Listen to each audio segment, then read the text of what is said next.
Manaparam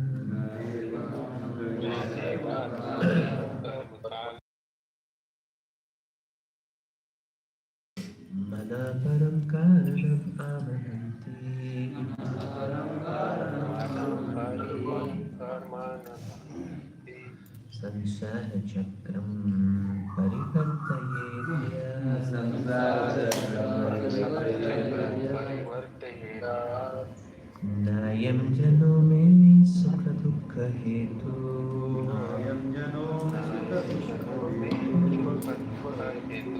na devatma kriya karma kala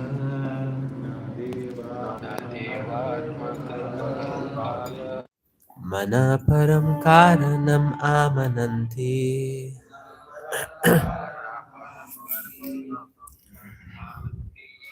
sansara chakram parivartayetya.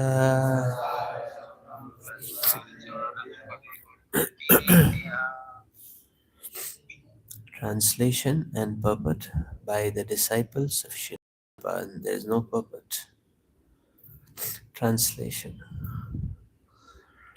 The Brahmana said, "These people are not the cause of my happiness and, and distress. Neither are the demigods.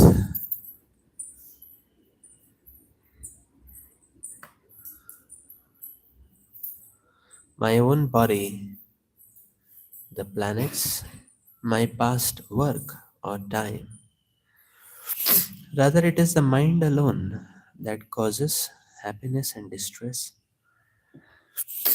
and perpetuates the rotation of material life." The Brahmana said, "These people are not the cause of my happiness and distress. Neither are the demigods, my own body, the planets, my past work or time. Rather, it is the mind alone that causes happiness and distress and perpetuates the rotation of material life."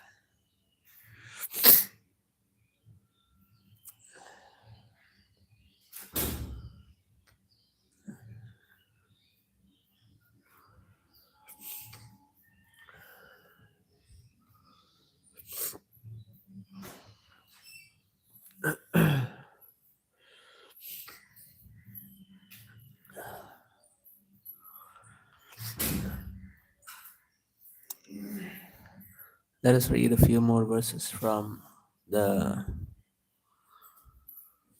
Song of Avanti Brahmana, text 43.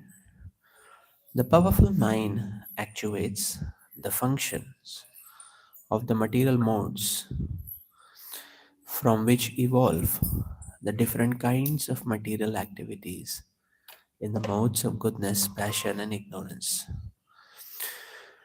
From the activities in each of these modes develop the corresponding statuses of life. Although pleasant along with the struggling mind within the material body, the super soul is not endeavoring,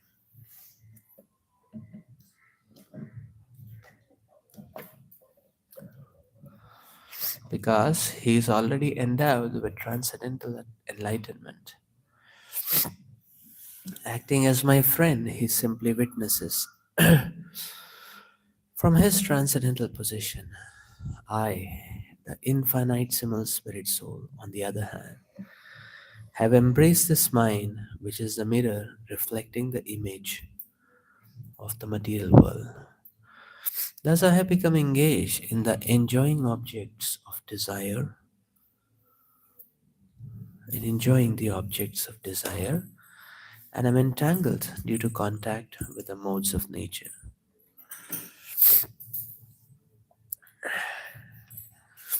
Charity, prescribed duties,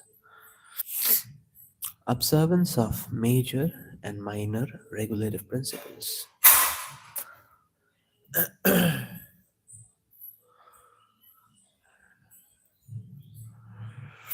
hearing from the scripture, pious works, purifying vows, all have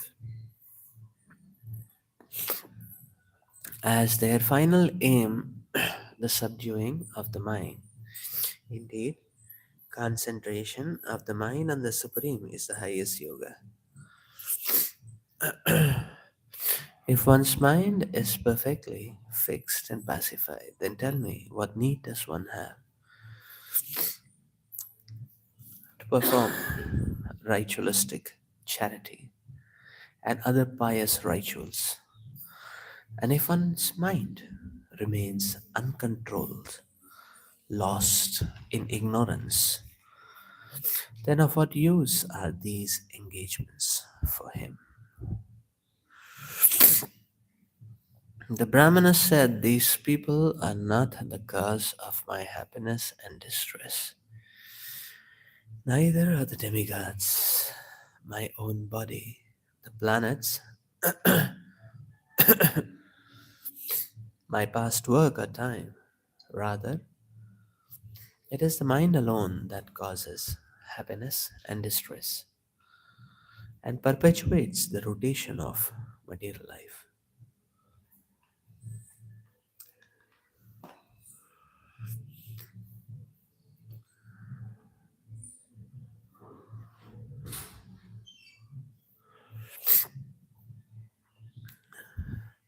Srila Prabhupada substantiates this point in the teachings of Queen Kunti in purport to uh, the verse Vipadaha Shantutaha Shashvat Tatra Tatra Jagat Guru Bhavato Darshanam Yat Syat Apunar Bhava Darshanam, where Mother Kunti Devi is praying that let there be calamities again and again. Because when there are calamities, then you are there with us and we can see you again and again. And seeing you means we are liberated from the cycle of birth and death. So Srila Prabhupada explains there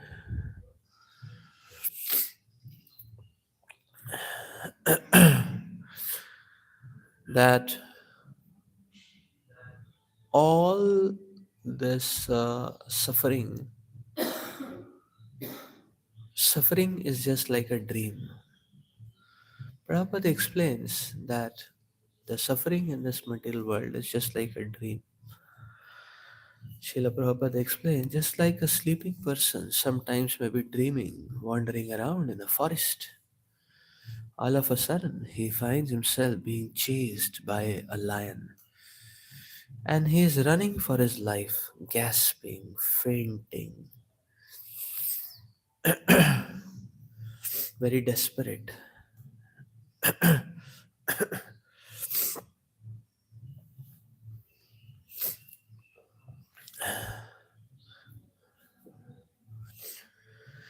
In such a state of mind, if one's sleep breaks, then one will be perspiring, the heartbeat will be very high, and one will be very horrified. Because the lion was just about to jump, because the person was not able to run anymore, he had fallen, and the lion was just able to bounce. That time this person woke up. So the person is suffering, is in a very suffering state. It's a deep, horrifying experience. But the point is it true? Is there any lion? No.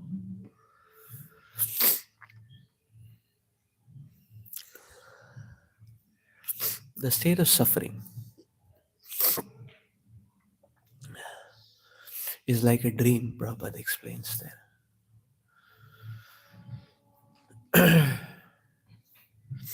The pleasures and pain we feel are all like a dream.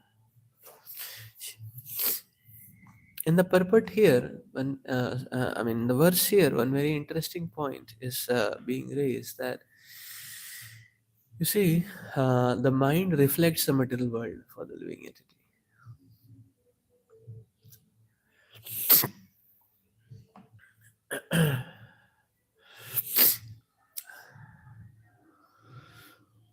You see, the point is the mind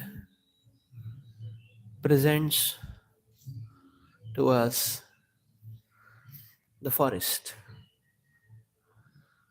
and we accept that forest. And when we accept that forest, then we get vulnerable to the pleasures and pains because it's a forest of allurement, it's the forest of illusion. So, therefore, the nature of illusion is that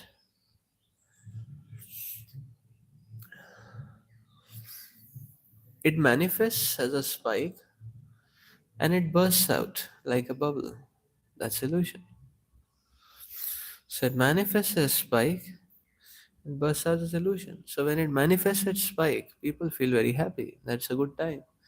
And when it bursts out, then there is acute misery.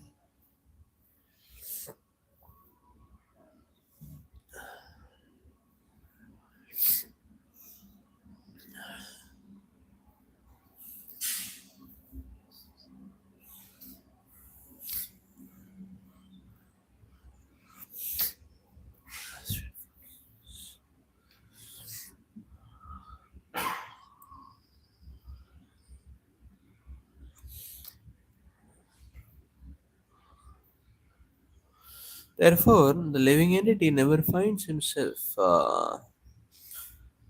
satisfied in any situation because the mind never switches off. The mind is also explained to a television. This television screen of the mind keeps showing newer and newer allurements. The nature of allurements is always that the nature of allurements is always that it shows newer and newer flavors.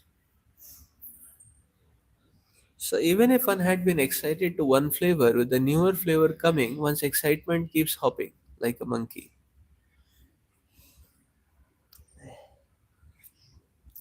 Mind is also described as a monkey in Bhagavad Gita.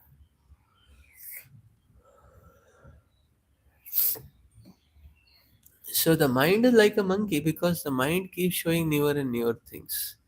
And it makes a living entity also into a monkey because the living entity keeps hopping and jumping into whatever the mind is showing. In this way, this synchronization with the mind is a perfect recipe for uh, synchronization with the mind is a perfect recipe for uh, the tribulations which the living entity faces and experiences in this world.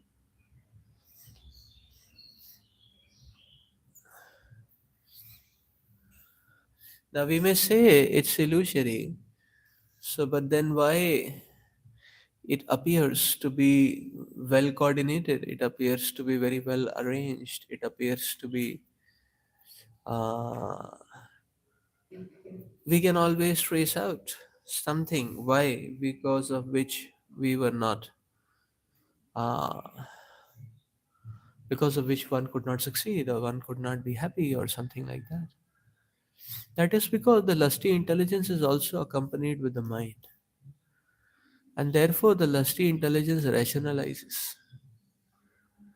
the mental illusory patterns. So the see in illusion also one can actually derive a random pattern out of an illusory arrangement. Also, it's possible. That pattern will not have any meaning, but definitely one can draw a pattern.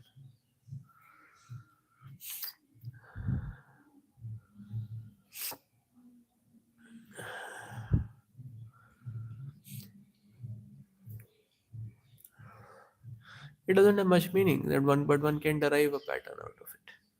One can say, okay, this is the ordering which I am doing. These are the laws which I am using.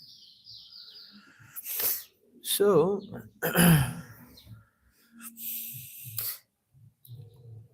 so because of which, what happens is that because of which one often mistakes. The lacuna or the frustrations which one feels to certain immediate, rather illusory causes. So here, Avanti Brahmana is listing out those illusory causes. We think that the other person has done it. Think the other person has done it.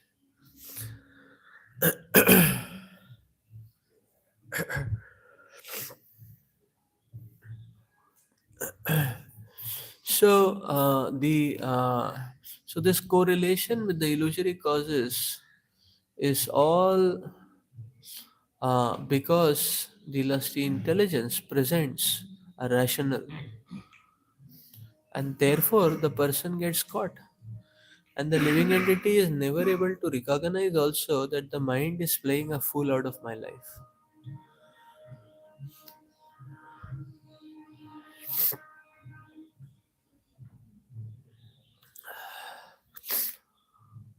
So people feel because of the other person, this problem happened. Because my relatives, my parents, they did not give me this, that is why this happened.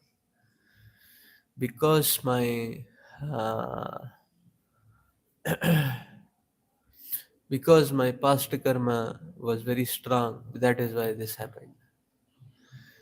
And these are the kind of reasons people keep running after.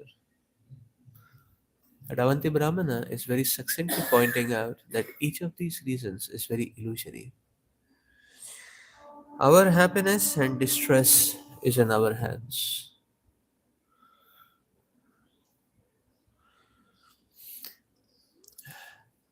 Based on whether we accept our mind or not. If we do not accept our mind, then no situation can change the state of our heart. And if we have Krishna in the heart, then the state will be that of very deep experience of happiness,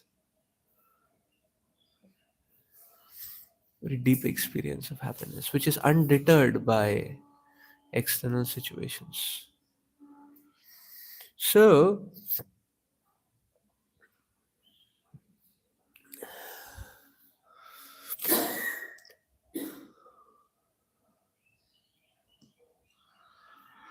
the whole process is to disengage our mind,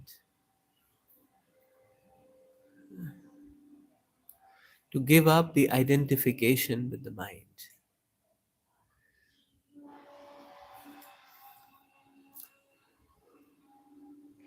That is the whole process which has been explained.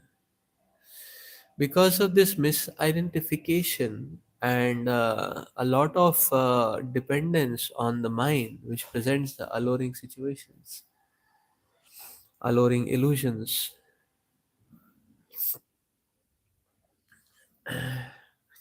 we set illusory goals.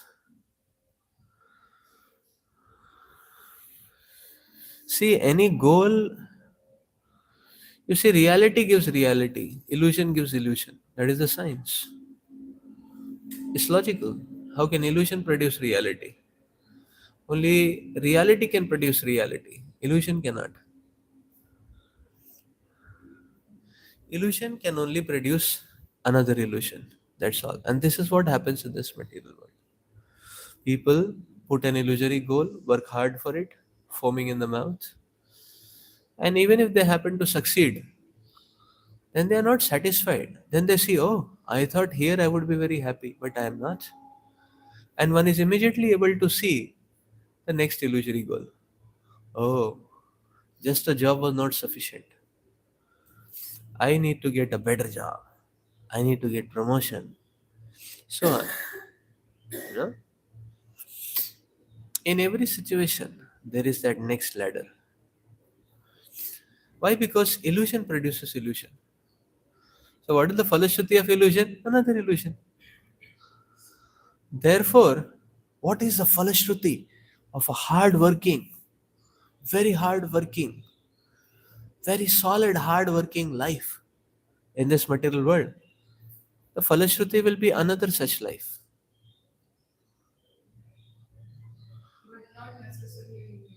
Yeah, may not be human life. It's not just that humans work hard.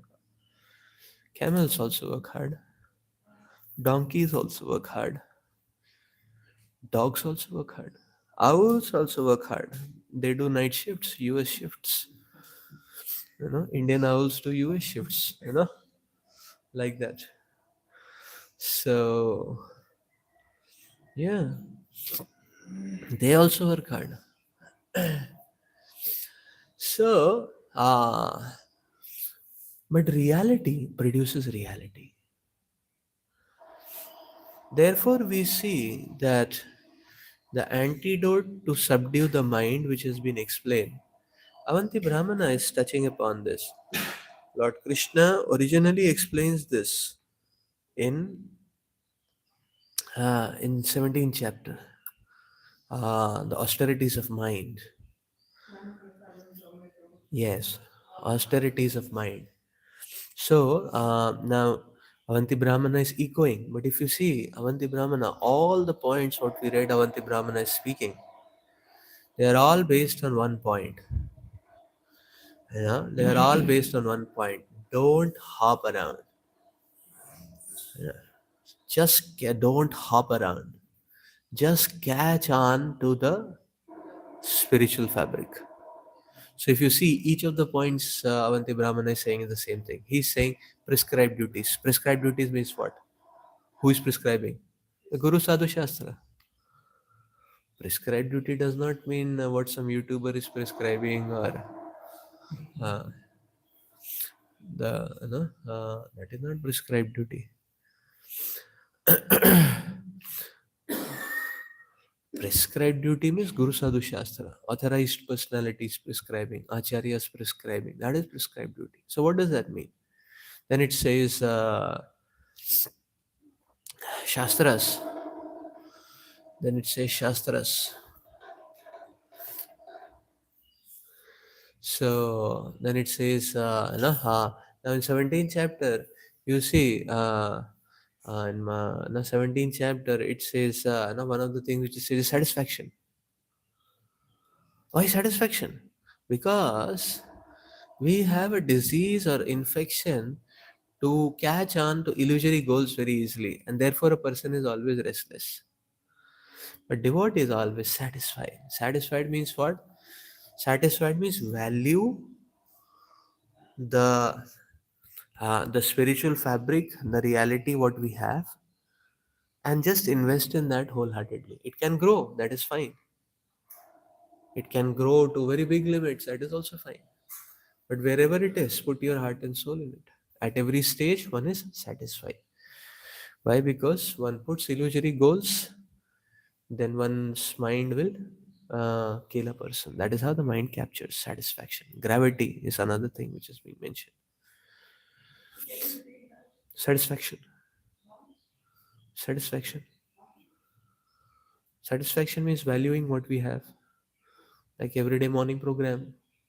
That is the best thing what we have in our lives.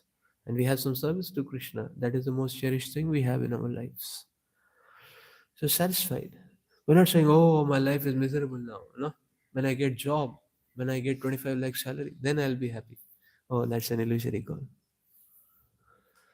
Then we'll be more entangled by the mind because all we did is following the mind like that. So situation will be tougher then. This is the point actually. So steadfastness. Then it says here, Avanti Brahman is saying, following even small principles of regulative principles of devotional service, small and big principles. Every principle very important. Why? Every principle is a slash on the mind. Every principle is a blow on the mind. Uh, Therefore, steadiness is the only weapon by which, and steadiness in reality, not steadiness in illusion. Because illusion breeds illusion, reality generates reality. So, therefore, one has to be steadfast in one's vows. Another thing Avanti Brahman is saying is vows. And the vows. So that means what? Everything is about regulation. Everything is about not listening to the mind. That is how we subdue the mind. The more we listen, the more we become poisoned, infected, weakened, diseased. That is why every day morning program. That is why every day Bhagavatam. That is why regular service. When we take up and learn a service, we don't take it up to get done with it. Oh, I did a lot of preaching. Some pass outs, they meet, they say, oh, where are you? Say, I'm still in Kharagpur only. Hey, you're still in Kharagpur only. What are you doing? I'm doing youth preaching to youths. So you're still doing the same thing. Ah, we did a lot of preaching in the days of yore. So now, uh, so it's not what we did, but it is what we are doing is what is most important. You know, we were at one point of time in the spiritual world serving Krishna, but now what we are doing, we are in the gutter of this material world, eating the stool and urine of this material world in the form of sensuality. So that is why uh, Avanti Brahmana's song is bringing about this sense of urgency that let's not waste time by attributing illusory causes. The illusion is empty. There is no cause behind it. Why now we may say, oh, why it is empty? The illusion means it will be empty only. What is the cause? The cause is the mind, which is presenting the illusion, and we who are catching on to it. So therefore, one should be steadfast in these practices of devotional service. That is the only way to subdue the mind. And if the mind is subdued, there is no tribulation and misery. Let us stop here for today. Hare Krishna.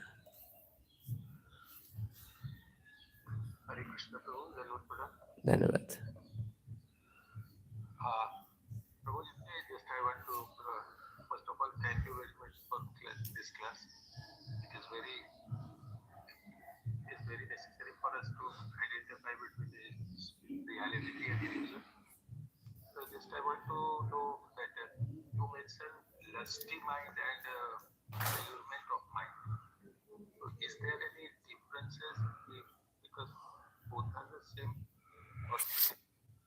Yeah, lusty mind, lusty intelligence, I was saying. A lusty intelligence rationalizes what the mind presents. Because the lusty intelligence rationalizes what the mind presents. Therefore, it starts appearing to be very logical, systematic, strategic, and convincing and irresistible.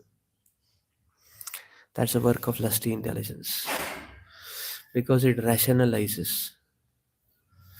So therefore we keep on catching illusory causes for the emptiness and the frustrations we face, and then keep fighting for those causes to remove or add on those causes. And again, the lusty intelligence shows again we are dissatisfied, and again we search. The lusty intelligence shows us again illusory causes. Then we fight to add on or remove those causes. Again, we are dissatisfied. Again, the lusty intelligence shows illusory causes.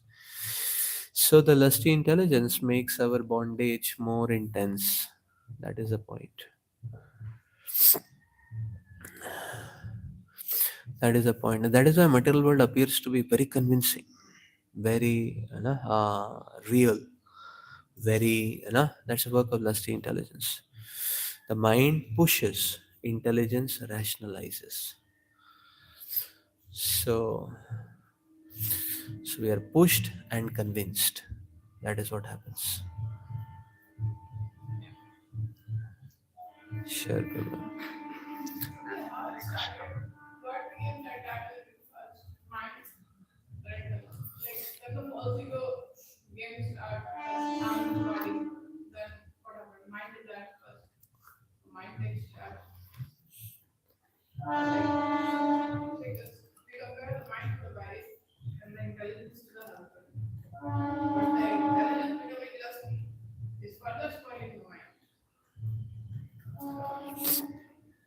Yeah. Yes. How does it start? It starts with false ego, misidentification.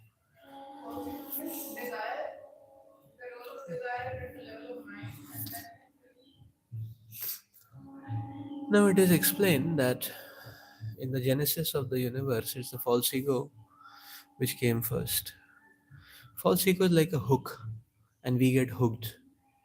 We can unhook ourselves, but we add on a further hook and a further hook, like that.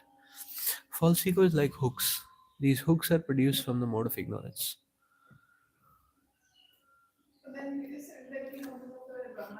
Intelligence is produced from the mode of passion, and mind is produced from the mode of goodness. Therefore, mind is more powerful than intelligence because it is produced from the mode of goodness. That is why, if the mind is purified by devotional service, then the intelligence also gets purified. The so mind is like the wife. Intel, yeah, but then it is said that intelligence is like the henpecked husband, and the wife is notorious. That is the problem. So, so therefore, the wife has to be purified. Means the mind has to be purified. So that is why, because we need to change our identification, and that is why it is said that the identification with the Supreme Lord, that is the best gift what we have is their lordships and the association of their lordships. That is better than getting a 40 lakh package. Yeah, actually, it's like that. One may say, oh, yeah, actually, it's like that. The day we feel it, we should understand we are getting disentangled from the mind. You know, the opportunity to chant Krishna's names, that is the best gift what we have. The opportunity to serve the association of devotees, that is the best gift what we have. You know. So we work on all three levels actually because they are interrelated with each other.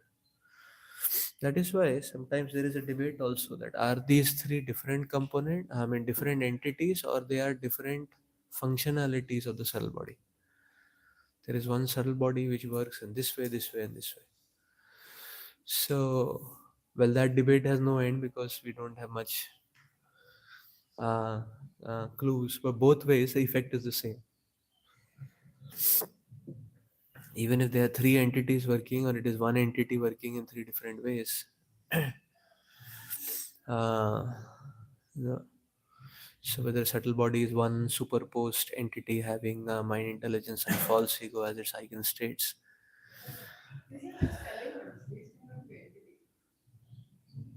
Yeah, they can be entities in by itself. So whether subtle body is just one or there are three, mind, intelligence, ego, that debate has no end because we don't have much revelations by the Shastras about that.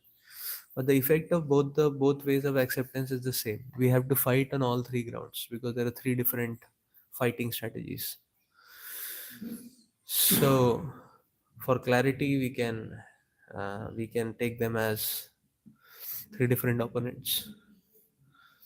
So we work on all three actually. But if you see, primarily bhakti progresses by attachment to sa eva sadhu shukrito moksha dwaram apavritam.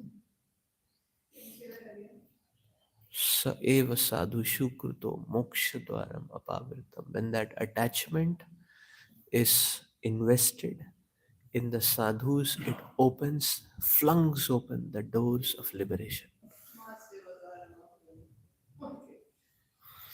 So that is the point. Yes, Babu.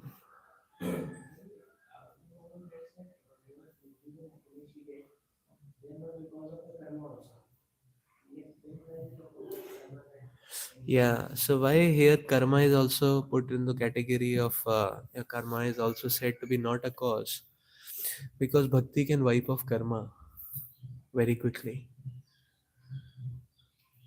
Bhakti can wipe off karma very quickly. Therefore, karma. So that means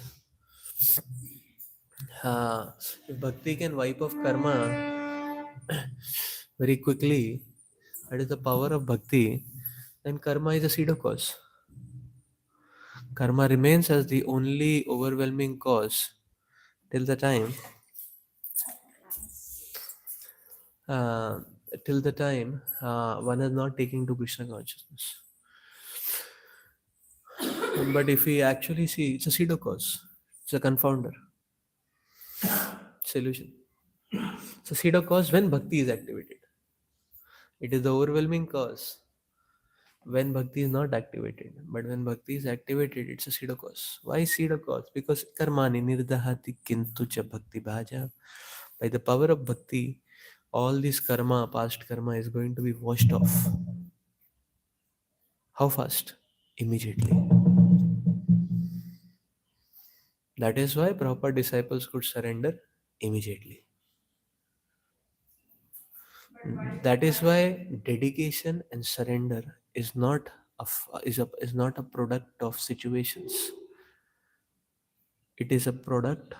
It is no situations can postpone dedication or surrender. The living entity himself or herself postpones. The spirit soul herself himself postpones the dedication and surrender. Because all past karma can be wiped off by intense bhakti. So all what is required is to take a decision, take the step forward. In one video lecture we were hearing in Govardhan, one devotee in Australia, Melbourne, he was asking Srila Prabhupada, it is lifetimes of sinful activities, lifetimes and lifetimes of sinful activities. How in one life we can be purified? Prabhupada was staring at his eyes, very grave, very grave. And Prabhupada was staring at his eyes, and Prabhupada was very grave. And Prabhupada said, 1 minute. 1 minute, Prabhupada. 1 minute. Prabhupada said, all lifetimes and lifetimes of sinful activities can be washed off in 1 minute. That is bhakti. So, if that being the case, then how past karma can be caused? There is only one cause, whether we want to surrender to Krishna or we don't want to surrender to Krishna. That is the only ultimate cause. If we want to surrender to Krishna, everything will be wiped off, inauspicious. Well, if one doesn't want to surrender to Krishna, then all complexities will come. You know? So that's why karma is a pseudo cause. Interesting, no? This is advanced mathematics. No? This is advanced mathematics. Yes. We see that they were talking about that contaminated process, like that is the root cause of everything. Like because we wanted to just separating from the root, that's why we came here and also covering and everything happened. But when we are trying to remove all these things, we go backward now. Like first we try to regulation and to, like implement regulation and everything to control our body, then mind, then intelligence, then false ego, then at last we will remove our contaminant consciousness. Why don't we directly cut out the root only? The desire to enjoy separately. Yeah, to cut out that root, we have to work on all three platforms. We don't work serially.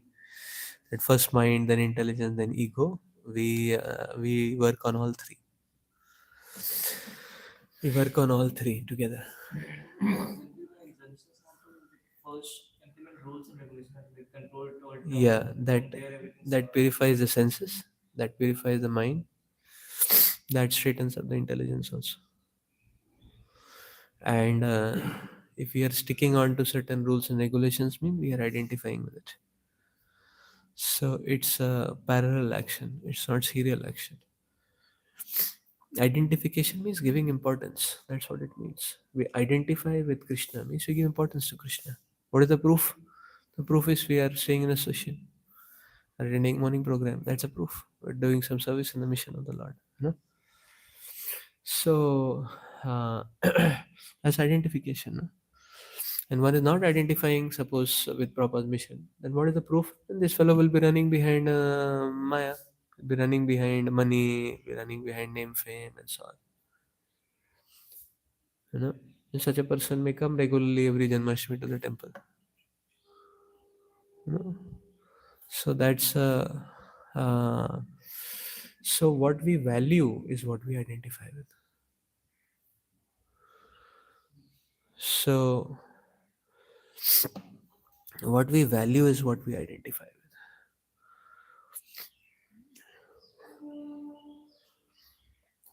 So no, and therefore we are, so when we are doing spiritual activities, we are also working on false ego. So yes, false ego manifests as an entity which can be said to be like a noun. It's like a hook. But to get out of the hook, we had to do positive activities. The hook, the see the point is the hook. It's very easy to get in, but not so easy to get out because the hook, like that. But this hook can be unhooked by the power of bhakti. Therefore, positive activities. That is the point. Yes, desires also develop with identification, and desires also will change with identification. Desires to serve Krishna, does the desire to serve Krishna come automatically? No. The desire to serve Krishna will come when we hear about Krishna, when we hear about the devotees of the Lord, when we see their lives. And then when we follow their instructions and we get purified and we see it for us, the desires will change. So that is why to develop love for the acharyas, we have to read about the acharyas regularly. If we want to develop love for Prabhupada, then we should read about Prabhupada regularly. We have to develop love about for Krishna, then we should read Prabhupada books. Then we develop love for Krishna. The more we know about Krishna, the more we'll develop love for Krishna. That will change our desires. Desires change.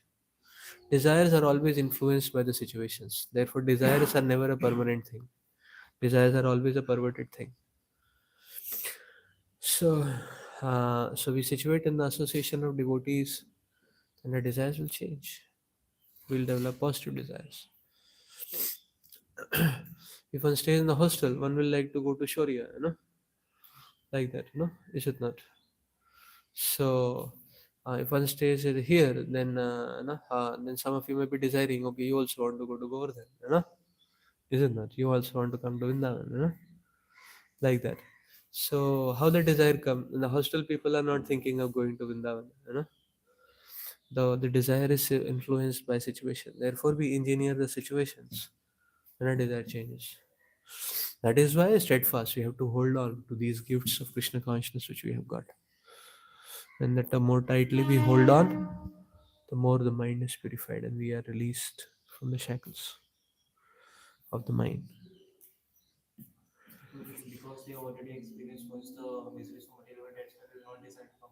Yes, yes, that's true.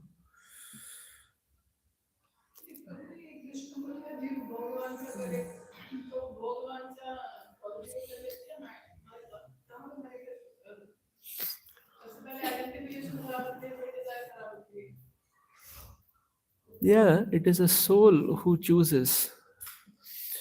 False ego, mind, intelligence in a perverted all, they only propose. It is the soul who says yes.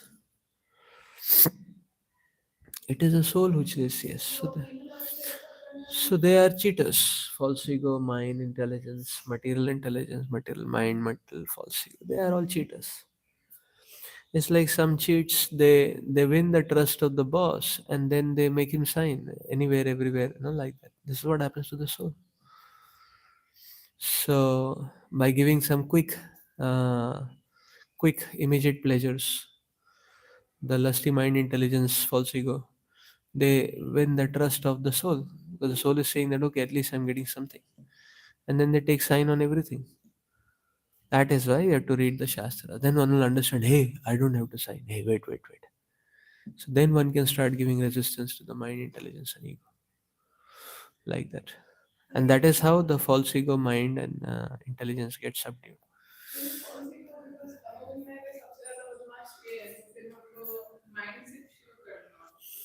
All three, all three, not just all three. There is senses also. Senses are no less. All four. So 336 the Lord explains, 336, 37, that I'm telling you where the enemy is situated. Mind, intelligence, and senses. So wherever the enemy is, we have to fight there. We cannot say I will do one by one. Or you will lose any of the front.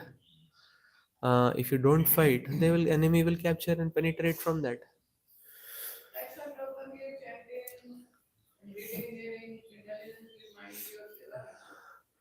Like sometimes they attack both sides. China also attacks, Pakistan also attacks. Where will Indian army go? One by one? No, India will be finished. They have to go both. No, they have to go both. Fight Pakistan also, China also. That way. They have to go both fronts. East, west, both. Any front you leave, the whole territory will be captured. So similarly, we have to engage our senses. And not just senses, the mind also. Not just mind. The ego also. Therefore, we hear about Krishna. Therefore, we hear about the lives of Prabhupada and Acharyas. Like that. So we have to fight on all fronts. That's what we have to understand.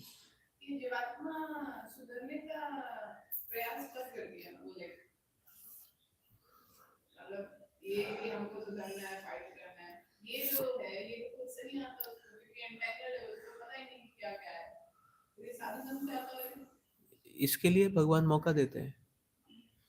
That is why there is bhakti unmukh sukriti. So the Lord gives a chance to every entangled Jivatma, so much so that if the Jivatma wants, he can choose Krishna. He or she can choose Krishna. That much chance is given. If they still don't choose Krishna, then Krishna will give chance after some time again. But the Lord keeps giving chance. So that even if the Jivatma who is dunked and stooped into the entanglement, that Jivatma also can come out. See, for the complete disentangled effects, it will take time. It depends on the severity and sincerity of practice. So it may take time. But struggle may be there. But that motion toward liberation can start. As soon as therefore Prabhupada is saying 1 minute. If you fully surrender, everything is you liberated. 1 minute it takes. That's it.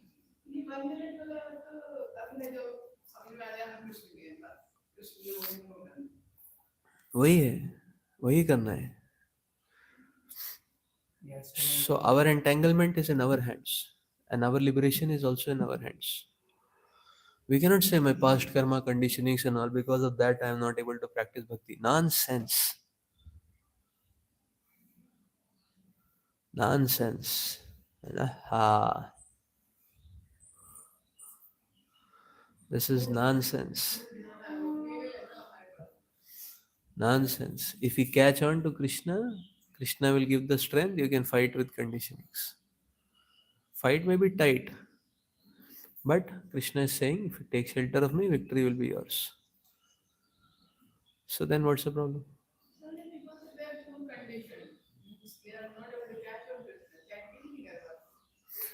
No, they are not. It's everyone can, but many people don't choose to chant. They decide not to chant, but they can chant. Like that. So we have to keep presenting to them the genuine practice of Krishna consciousness, and we have to keep coming up with ways and algorithms to show that the loop where they are in is illusion, and it is never going to lead to any good result. And therefore, again and again, we have to give them opportunity and appeal to them to come out.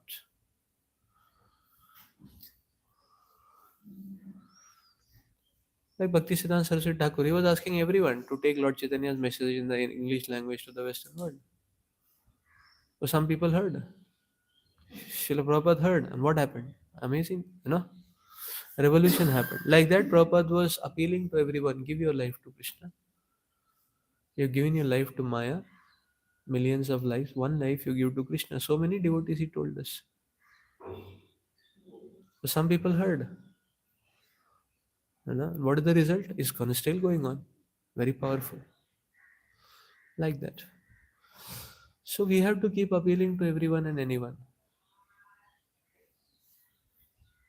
Some will always hear, and that will be the revolution.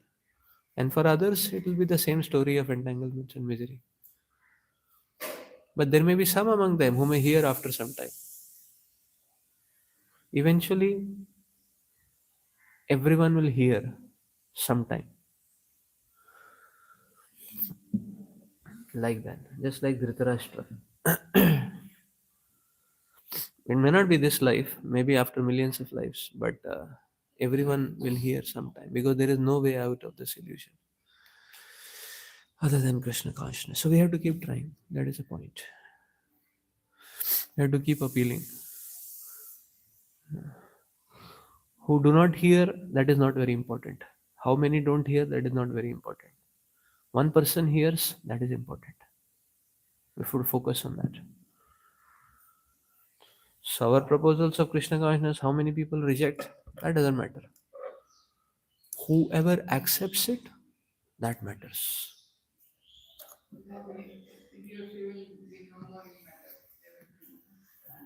Yes, better focus on what matters.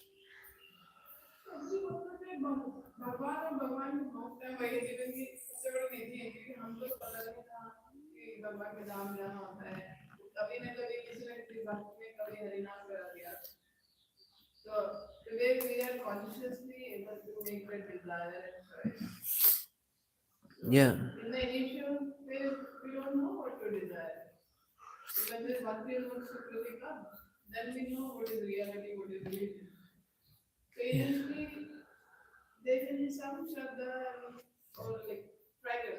Yeah, that is why our acharyas are saying, our acharyas are giving us the intervention policy. Our acharyas are saying intervene in everybody's life and gives them Krishna consciousness. Some people will take very little, some people will take it up fully, some people take it up partially.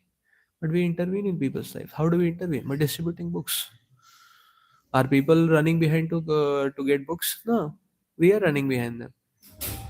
We intervene in their lives to give them an offer for a book. They may take, that begins their spiritual journey. They may just touch, that also purifies them. Or they may just hear one or two verses, one or two words of Krishna, that also is purifying to them.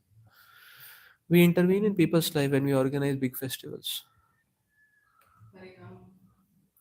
when we do Harinam, when we do Prasad distribution. We intervene in their lives. Our strategy is intervention. Nothing will happen without intervention. If we don't intervene, nothing will happen. Somebody intervened in our life, we are able to get Krishna consciousness. If we don't intervene in others' lives, they are not going to take it up unless they are exposed to it. So we intervene. So even those who reject and go, something they have got, some sukriti they have got. It will help them. We have invested. Maybe they need 5 6 times more investments by different devotees, different lives. After that, they will pick up like that. So it's like that.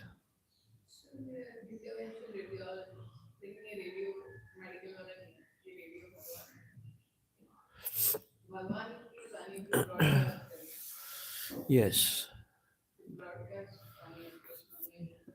Yes. Okay, so let's stop here for today then. Mantra Srimad Bhagavatam ki, Srila Prabhupada ki. So now devotees can do Mahaklinik and then prepare for the sessions today. Hari Bol.